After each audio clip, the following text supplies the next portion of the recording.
افواج پاکستان کے کچھ کمانڈروں کے ساتھ میری ملاقات طے تھی، تو ان کے سامنے میں نے ایک جملہ کہا اور اسی پہ پھر آگے بات چل پڑی۔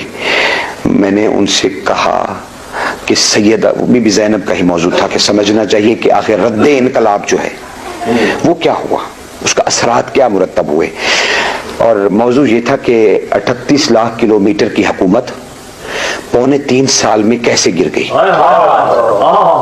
یزید کی 38 لاکھ کلومیٹر مربع کلومیٹر پہ پھیلی ہوئی حکومت 3 سال میں علی کی دونوں بیٹیوں نے کیسے گرائی۔ جی یہ وہاں بریگیڈیئرز کے ساتھ موضوع تھا اور میں اسی پہ بات کر رہا تھا۔ تو چیزیں بڑی حقیقت ہیں۔ دیکھیے 2 ہی نظام ہوتے ہیں نا، ایک آپ کا داخلی اور ایک آپ کا معاشی، آپ کی امپورٹ ایکسپورٹ، آپ کا معاشی نظام، آپ کا پیسہ، سرکولیشن آف ویلتھ، جتنا بھی آپ کا اکنامک نظام ہے، دونوں بیویوں نے 2 محاذ بنائے۔ میں 2 منٹ کا مسائل پڑھ کے آپ کو تھوڑا سا گریہ کروا کے جا سکتا تھا، لیکن میں نے کچھ آپ کو دینا ہے تاکہ آپ کا یہ وقت جو میری ملت نے مجھے دیا ہے اس میں خیانت نہ ہو جائے۔ یہ آپ کا وقت میرے پاس امانت تھا، امانت تھا میرے پاس۔ میں ہاتھ کے لیے نہیں آیا تھا، نہ میں اپنی علمی دھاک بٹھانے کے لیے آیا تھا۔ مجھے یہ تھا کہ آپ سے بیٹھ کے میں آپ سے عرب کی کتابوں کی باتیں کر سکوں۔ انہوں نے کیا، علامہ جائز نے اور سب نے کیا لکھا، انہوں نے کہا علی کی دونوں بیٹیوں نے کمال کیا۔ خدا کی قسم آپ سوچ بھی نہیں سکتے یہ باتیں جو وہاں عرب کے معاشرے میں پائی جاتی ہیں اور جو ان کی کتابیں بھری پڑی ہیں۔ وہ کیا لکھتے ہیں کہ 2 ہی باتیں ہیں۔ بی بی ام کلثوم، دیکھیے روما کے ساتھ بی بی ختیجہ کا ایک معاہدہ ہوا تھا روم کی سلطنت کے ساتھ تجارتی، کہ سالانہ 80,000 اونٹ بی بی ختیجہ تجارت کے لیے روم بھیجیں گی، جہاں سے ان کی سرحد شروع ہوتی ہے، ان کی منڈیاں 80,000 اونٹ سالانہ سامان کے بھرے ہوئے سیدہ ملکۃ العرب بھیجیں گی۔ اور یہ معاہدہ تبوک سے کچھ آگے جا کر 80 کلومیٹر مدون کے مقام پر ہوا۔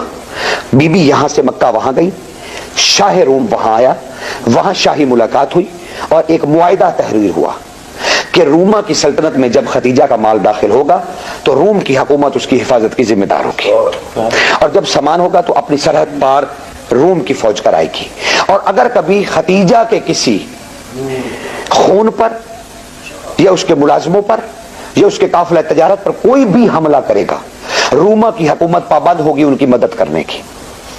یہ معاہدہ طے ہوا، شاہ روم نے، کیسر روم نے اس پہ دستخط کیے اور سیدہ ختیجہ نے دستخط کیے۔ قاہرہ یونیورسٹی کی یہ دستاویز ملکیت ہے۔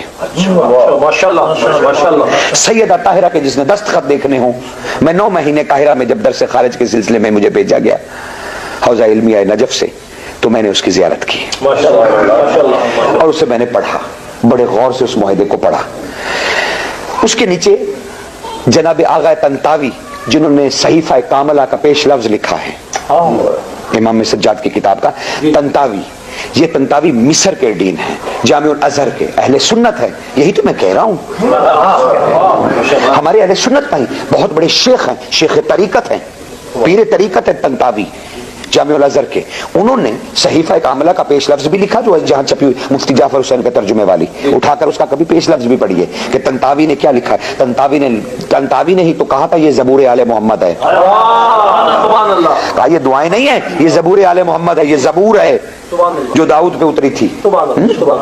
کیا کیا کہنا ان لوگوں کا، کیسے کیسے معرفت ہے۔ اس کے نیچے ہی، اس زیارت گاہ کے نیچے ہی ان کی ایک کتاب پڑی ہوئی ہے جس پہ اس معاہدے کے متعلق لکھا ہوا ہے۔ ان کے ایک صفحہ آپ کو ہدیہ کر رہا ہوں وہاں سے لے کر۔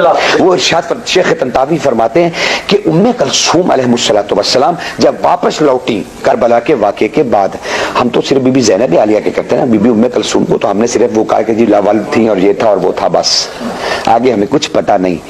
بطن زہرا پہ نازل ہونے والا یہ نور پیدا نہیں ہوئی، نازل ہوئی۔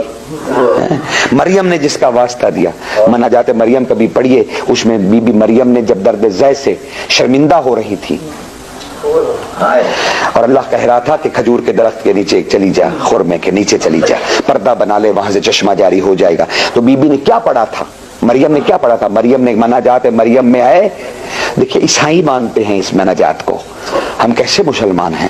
عیسائی مانتے ہیں. وہ کہتے ہیں کہ ہماری مریم نے کہا تھا, میری نے کہا تھا کہ اے اللہ, اے آل عمران کے خدا,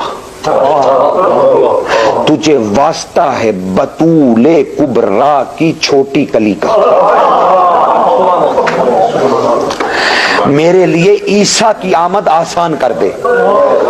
اس کی دعا قبول ہوئی ام کلثوم کے صدقے میں, اس بی بی طاہرہ کے صدقے میں. وہ طنطاوی, شیخ طنطاوی کہتے ہیں کہ یہ بی بی نے وہ معاہدہ نکالا مدینے سے آ کے اور سفر روم اختیار کیا.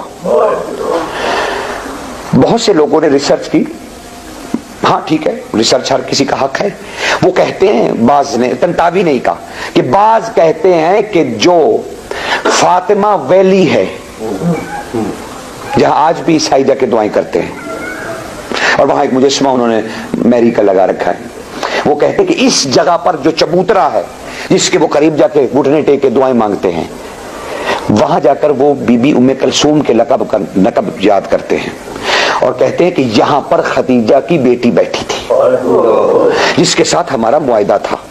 بی بی نے انہیں جا کے کہا کہ تم لوگ ہمارے معاہدے کے پابند ہو, جب ہمارا خون بہایا جائے گا سلطنت روما مدد کرے گی. میں تمہیں معاہدہ دکھانے آئی ہوں جو میری نانی سے تھا. اس معاہدے کے تحت ہم تم لوگوں کو یہ نصیحت کرنے آئے ہیں کہ یہ فسق و فاجور اور کفر کی حکومت ہے, تم اس کے ساتھ اپنا معاشی بائیکاٹ کرو. کرنسی روم کی چلتی تھی, روما والوں نے عزت کی اس معاہدے کی.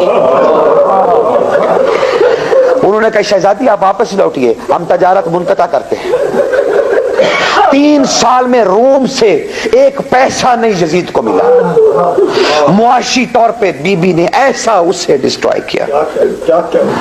کبھی یہ بھی دیکھا کیجئے, گریا اس کی معرفت سے گریا کیجئے کہ دین کے لیے آئے تھے, یہ خدا کے لیے آئے تھے, اپنی مصیبتیں دکھا کے لوگوں کو پٹوانے نہیں آئے تھے. یہ اللہ کے لیے آئے تھے, یہ توحید کے لیے آئے تھے, یہ انسان کے شرف کے لیے آئے تھے. کیسا کیسا نظام دیا. معاشی نظام کو بی بی زینب نے, اس وقت میرے پاس وقت نہیں ہے ورنہ میں آپ کو تفصیل سے عرض کرتا کہ سرکار ام کلثوم نے اور کیا کیا کام کیے. بی بی نے روم کو ہٹا دیا اس حکومت سے, ان کے سفارتی تعلقات منقطع ہو گئے. بی بی زینب نے کیا کیا؟ بی بی زینب نے مصر تک سفر کیے اور اندرونی طور پر ایسے طبقات کھڑے کر دیے جن کا نعرہ سار اللہ حسین تھا. یہ بی بی کا دیا ہوا نعرہ ہے, یہ بی بی نے اس تحریک کو کیا. سرکار عبداللہ بن جعفر نے بے پناہ اسلحہ خرید کر راتوں رات پہنچایا لوگوں تک. غریب لوگ تھے, جنگجو نہیں تھے. شہزادی نے سفر کیا کہ حق کے لیے اٹھو, خدا کے لیے اٹھو. بی بی نے ایک دن بھی سکھ کا سانس نہیں لیا. ایسے ہی 3 سال میں حسینیت اتنی پھیل گئی. دونوں شہزادیوں کا کمال تھا, دونوں شہزادیوں کا کمال تھا. کبھی اس کو میرے بیٹے ضرور پڑھیں, میرے بھائی ضرور پڑھیں, میرے بزرگ ضرور پڑھیں کہ علی کی بیٹیوں نے ولایت کے لیے کیا کیا ہے.